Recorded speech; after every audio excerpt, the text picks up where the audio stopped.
Greetings, fellow noobs. Welcome to another NuubCast. This is Blomus. This is Xel'Naga Caverns, and this is Chrysandudesu. The red Zerg player, his opponent, are up and across the way, real quiet. Let's hope this game ain't real quiet. I don't think it is, because I have it on good authority from my replay filtration system, who happens to be very, very close at the moment. I just sense him strangely. Not sure why that could be. Anyway, filtration system in effect, and he tells me that this is a pretty good game. Yeah, for those of you who are not aware, I have a volunteer who watches replays for me. That's when I'm talking about my super awesome filtration system. It's a dude who hooks me up and volunteers his time, as I volunteer mine, to bring you excellent noobery. Noobery? Noobism? Nooberism? In any case, it's a ZVP. It's on Xel'Naga Caverns, one of the most played. Man, hear those damn hiccups again. One of the most played. I'm not sure if it's one of the most well loved anymore. I think and this is just from general conversation in the community that I see and hear in forums and whatnot. I think people are kind of getting tired of good old Xel'Naga Caverns. They don't really like the openness of the natural. Too easy to attack. They think the third is a little too far away with these rocks, although it is easily defensible because you can cut off this area. But I think people have had enough of the Xel'Naga Caverns, and they're ready to move on, ready to see something else. That was not true of Metalopolis. And I think the difference was that people were still seeing new and ingenuitive play on Metalopolis, where basically games on Xel'Naga Caverns have become pretty much the same. You know, you're basically doing the same things. Not that you can't vary strategies, but how you macro, how you expand. There really isn't anything new that you can do. You know, who's going to buck the trend and take their third all the way over here? Nobody. That would be ludicrous. You're either taking it here, which is the safer, or here, which is still pretty defensible here at the gold. Anyhow, let's see what our players are up to. Chrysandudesu gets the hatchery down at his expansion. Oh my goodness, I'm so boring. And gets that almost finished there. I am pretty sleepy. This is the fourth game I've cast tonight. I started one, and that was really long. It was about a 35-minute game. And at around 20 minutes, I was like, I really don't like this game. I really want to stop. But so I did stop and cancel, and it wasn't my filtration system's fault. Sometimes, you know, we have a system where he watches a replay and he sends it back to me with either a yes, no, or a maybe. And sometimes the maybe replays lean toward yes and lean toward no. And I think the last one I was doing was a maybe that leaned towards yes, and I kept it in the yes pile because my yes pile is getting a little small. So that's a cue to you guys to be sent, not forget me when you have those epic games, to be sending them in. Send your replays to noobcasters@gmail.com, and we'll get them filtered and cast ASAP. Now just remember, we're looking for awesome, entertaining games. We want to see lots of back and forth. Not interested in Turtle Fests, not interested. If there's only one attack, one major battle in your game, probably not going to cut it unless there's something really interesting about it. We want to see lots of action, want to see back and forth. Not that there's nothing wrong with good, strong macro play. That's, you know, that there isn't a, you know, there's not a whole lot to it when both guys sit back, macro, get their 200 armies, and one kills the other guy GG's.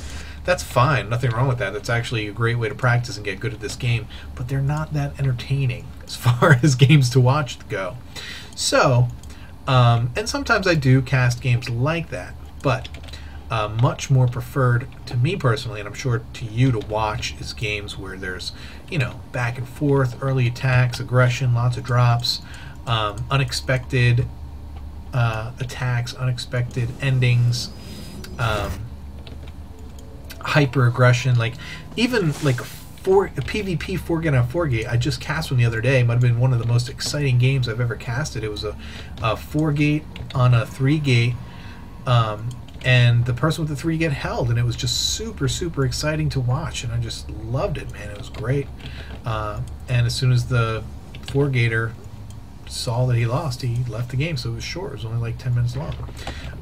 That's also not ideal. Like 10-minute games aren't my cup of tea, but if it's awesome, if it's freaking amazing 10 minutes, yeah, I want you to send me that replay. On the other hand, as we see one of our first engagements here, oh, bad call by this. I wonder if he meant to use a force field. I don't know how much difference it would have made, but Guardian Shield does nothing for melee attacks. So in case you were wondering, in case maybe that's a mistake that you've made before, remember, this is NuubCast, and this is a silver game. We want to make sure that we are taking opportunities when we see big mistakes like that to point them out and teach. It's part of what we do here. Lots of roaches pop, and it looks like they will be able to clean this up. The question is, will Real Quiet be able to take down Sandudesu's hatch? It doesn't look like it. He's got the surround from the roaches in two directions, and Real Quiet is going to have to back off. Good job by Sandudesu for holding that off. But yeah, like I was saying, you know, we just want... You play a game and you're like, holy crap, I can't believe I won that. Holy crap, I can't believe I lost that. Those are the games we want you to send in, and we want you to send them to NuubCasters, NuubCasters @gmail.com. NuubCasters@gmail.com. It's on the YouTube front page if you need to reference that. But we are all about getting the noobs some spotlight, because I'm a noob. We're all noobs. If you're not pro, you're a noob. So we like Masters level noobs too. Another mistake. The Lings engaged way too soon. They were out ahead. If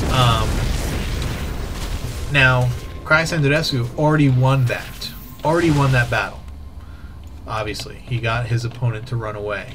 However, if the Lings had been with the roaches, if the Lings didn't engage first and basically all die by the time the roaches got there, he would have been able to get a surround with those Lings, would have held the enemy in place, and the roaches come in and kill everything, and that's an extra, what, 2, 4, 6, 8, 10, 12, 14, like an extra almost 20 supply that Sandudesu is able to win with. So, you know, that's a micro thing. It's not something that we're super focused on in the silver leagues, but it's something you want to pay attention to and just have in your mind, so that you know when it is something you focus on.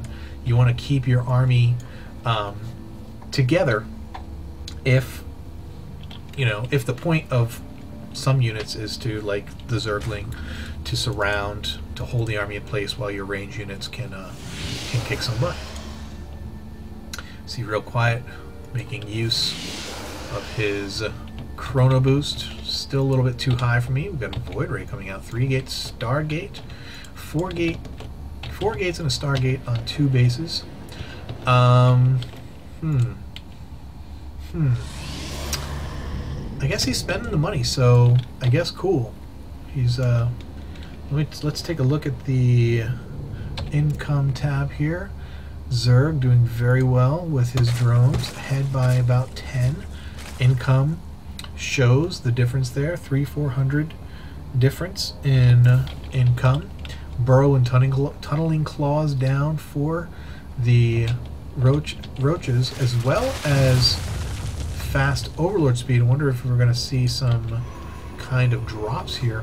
Hydralisk Den and Infestation Pit for Zerg. Interesting. I have seen a great decline in the use of Hydralisks in any matchup for the Zerg. So I'd be surprised to see, though against air, I mean there's no better unit against air than, there's no better ground unit against air than the Hydralisk. So especially against Protoss, man, that's definitely good. If that's why he's going Hydralisk, because he saw the starport and the, I don't know that he did, but if he saw the Void Rays and that's why he went Hydras, then good for him. That's very, very wise. And he doesn't have anything out that can shoot up, but he does have 3 Hydras coming out soon. Going to be able to charge up on this Geyser and going to be able to kill a Queen. Going to be able to do lots of killing. Once again, Zerglings getting away from the Roaches would have been a perfect opportunity for them to, again, completely wipe out this army, but a little late on those force fields, and not the best ones for Real Quiet. Not really good force fields, but these Void Rays doing the job, man. Pardon me. Able to take down that hatch, and gonna lose those Void Rays, but they have done their work. And as Mondragon proved in TSL not too long ago, the best response to killing, best response to Void Rays is Roaches. Just go and kill everything.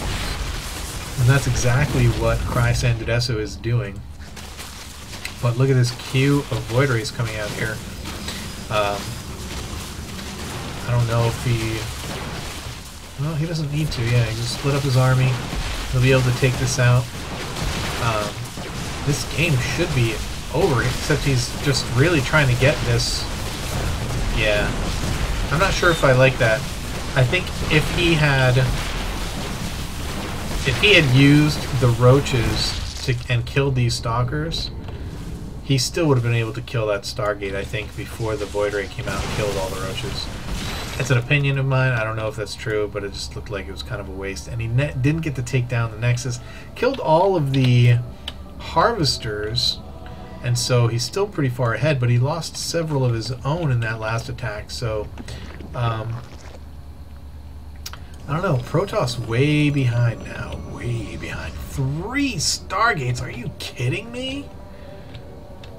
Knowing that there's Hydras on the field, you're getting 3 Stargates? This is B-A-double-D. Bad. It's bad. It's so bad. You should never do that. You should never do that. Real Quiet. It's so bad. Bad. It's just bad. Yeah, not the best. And not sure if you knew, but Hydralisks completely own Stalkers, although not by this. Oh, he's 1-1 against no upgrades. Okay. Okay. There's why that did work. I was like, wait, Stalkers are supposed to win.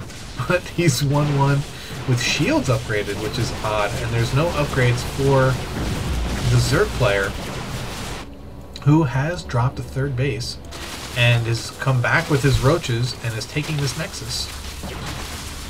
Interesting. Lots of action here for silver level gameplay, and continuing to stick with the Hydras, who are much slower than Stalkers, though they do outrange them. And those Stalkers are going to be able to get away if they desire.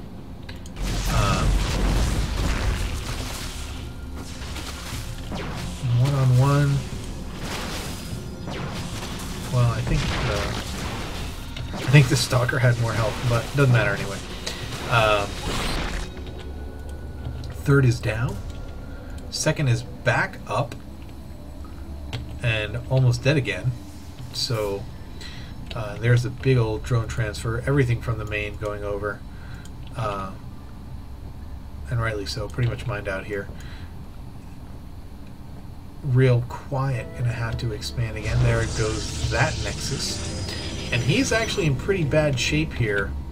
If he's got 3 gates and so little income, he is. I need to. Oh, did I just look at that? 36 to 30. I'm surprised it's that close. Infestors coming out for Chrysandidessus. Lots of Hydralisks, which, if there's air on the field, is definitely the unit that you want. So, you know, real quiet, basically playing right into Chrysandidessus' hands here. Not the tech route I would have chosen against the Zerg, especially knowing what's on the field. And this is just, you know, again, we're Silver League, so we're in Silver League, so you don't expect everyone to know like every unit counter and all that stuff. You're just basically trying to macro and get better. Now this mix here looks devastating. If you can get the Zerglings to surround, the upgrades aren't going to matter now. You can get the Zerglings to surround these units, and the Hydra's DPS is so sick that this army should move in and just absolutely crush this. And it should be close. Zerglings are going to get a surround on the Stalkers. That's exactly what they do. Hydras, did they just kill their own? It looked like those Hydras came in and focused down. I'm actually going to back it up because I need to know if that actually happened. Zerglings came in. Hydras came in. Oh no, they were just hitting Zealots. Okay. I was like, whoa. And they come in and they absolutely clean up everything. I think there were some Infestors that got out of position, and so those Void Rays were able to clean that up. But he could go in right now and win this game, and I think that is what he's gonna do any minute now. I mean, real quiet, completely mined out. He's not making any money, can't make any units, still going after Void Rays, which, especially after what just happened, how he could even think about going for Void Rays is completely beyond me. I think Chrysandidessus might be playing a Bronzy here in the, or recently, maybe someone who got placed into Silver and is dying, because he's not really doing much well. Real quiet. It's not macroing well. And he really doesn't know unit counters at all. That was such a bad idea. But hey, that's why we learn. And now Real Quiet knows once and for all that he should not make Void Rays when there are Hydralisks on the field. Just generally a bad idea, and there is the GG. Hope you enjoyed that, my newbier of newbie players. That was a pretty good game though. Lots of action, fighting in different parts of the map. So hope you enjoyed that, and until next time, keep climbing that ladder. Don't forget to send your replays, noobcasters@gmail.com. We love the noobs. Peace.